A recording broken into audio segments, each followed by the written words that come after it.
Do you have an open mind? Can you suspend judgment for a moment? Most people can't. But what if your job depends on it? What if the freedom to hug people depends on it? What if your life depends on it? Here's a new theory. First, consider that we live in a world where everything is toxic. The soil, the water, the air, our food, even our medicines are toxic. Even stress can be toxic. Now imagine that all these toxins are poisonous to us on a cellular level. Imagine that our cells have a defense and respond to this situation. Poisoned genetic material, either RNA or DNA, is packaged up and sent out of the cell in tiny balls of protein. Let's call these balls of genetic material exosomes. Let's imagine that exosomes can act as messages to alert other cells of a particular poison, and so all throughout the body, more and more cells package up the poisoned material and release it. Also, at certain times of the year due to temperature cycles, humans tend to purge a high number of these poisoned genetic materials out of the body, resulting in symptoms of illness.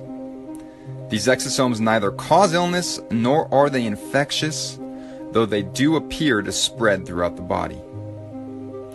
Now, that's exosome theory. Let's move on to the established theory of viruses. Viruses are generally regarded as not alive. They have no cellular structure and do not reproduce on their own, though we do have trillions of them inside our bodies. They are tiny bits of genetic material, either RNA or DNA, packaged in tiny protein balls that appear to exit and enter cells. Sound familiar? We believe that some of these entities are infectious and pathogenic, transmitting amongst humans and reproducing inside our bodies, causing illness and death. So let's look at the situation for this coronavirus and compare what is happening to these two theories. Let's first consider the origin story of the coronavirus.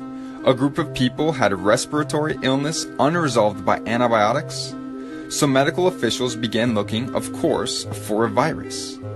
What they eventually found under the electron microscope were small protein balls being excreted by the cell. Okay, first comparison. This would make sense in both exosome theory and virus theory. Then they searched for and found an RNA fragment that they had not seen before in some of these patients. This would make sense in both exosome theory and virus theory. Now, they did not prove that they could infect somebody or an animal with a purified form of this so-called virus. They simply assumed that this RNA fragment was the cause of the illness they saw in some patients, and they assumed it was contagious. So do you know how the tests work? It's not a binary test, like a pregnancy test. It's called a PCR test, and it involves amplifying genetic material by doubling it in dozens of cycles until you have billions or trillions of the original molecules, and then using those results to determine if you have enough of the identified RNA fragment to be considered positive. Here's the thing. At a certain point of amplification, every single person would test positive. They use an arbitrary cutoff point where they stop doubling the material. That cutoff point is different amongst different tests for COVID-19. In fact, there were 10 different cutoff points amongst 33 tests approved by the FDA. Seems a little strange, right? You might find it interesting that the Nobel Prize winning inventor of the test did not believe it should be used to diagnose infectious illness. And perhaps you've heard about some of the problems with the test, such as the high rate of false positives. But in any case, let's say that after 37 times of doubling a specific genetic material they found in your body, they determine that you have enough of the RNA they are looking for to be considered positive. This could make sense in both exosome theory and virus theory. But clearly there are clusters of people getting ill. Look at New York City. It must be a virus. However, if you are being poisoned by something in your environment, it's likely people near you are too. And if we commonly purge these poisons during specific times of the year, many people may have symptoms of illness all at once. This fits either theory. Now, here's where things get interesting. Let's go to the Diamond Princess cruise ship situation. Did you know that people who were bunked together for days had conflicting positive and negative tests? How could one person have this highly infectious illness but not transmit it to somebody bunking with them for days? This would make sense in exosome theory, where the balls of RNA are not contagious, but it would not make sense for virus theory, where the balls of RNA are supposed to be highly infectious. Let's take a look at the first case of transmission in Illinois. A woman traveled to Wuhan, came back, and both she and her chronically ill husband ended up testing positive. Medical authorities then tracked over 300 people who had had close contact with them to see who acquired the virus. And guess what? 0 positives.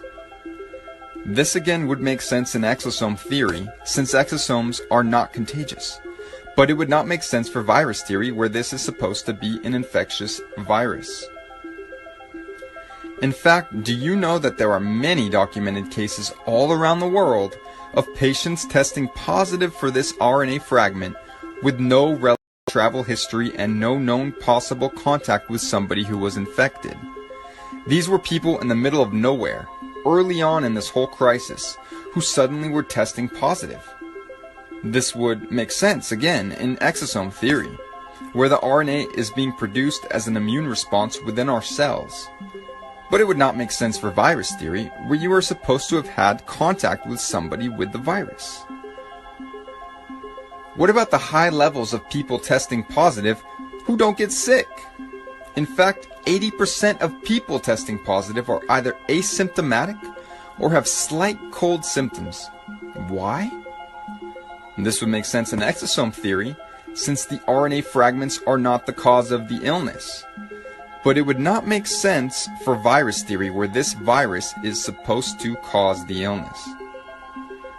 Things get even stranger. Did you know that some people go from testing positive to testing negative to testing positive again in a matter of days? And that would make sense for exosome theory, where perhaps the cells are simply releasing more or less of these exosomes depending on certain conditions. But it doesn't make sense in virus theory, where you are supposedly infected until you have rid yourself of the virus. So which of these theories seems more likely to you? What if you heard that there are virologists who believe that viruses are actually exosomes? What if I told you that doctors and other scientific experts also believe this? Ultimately, regardless of which theory you believe in at this point, the established infectious virus theory or the emerging theory of exosomes, how confident are you in the PCR test? Are you really interested in having your life hinge on the results you get from this potentially meaningless test? Do you want your loved ones tested? Do you want to be tested? Or shall we perhaps refuse the test?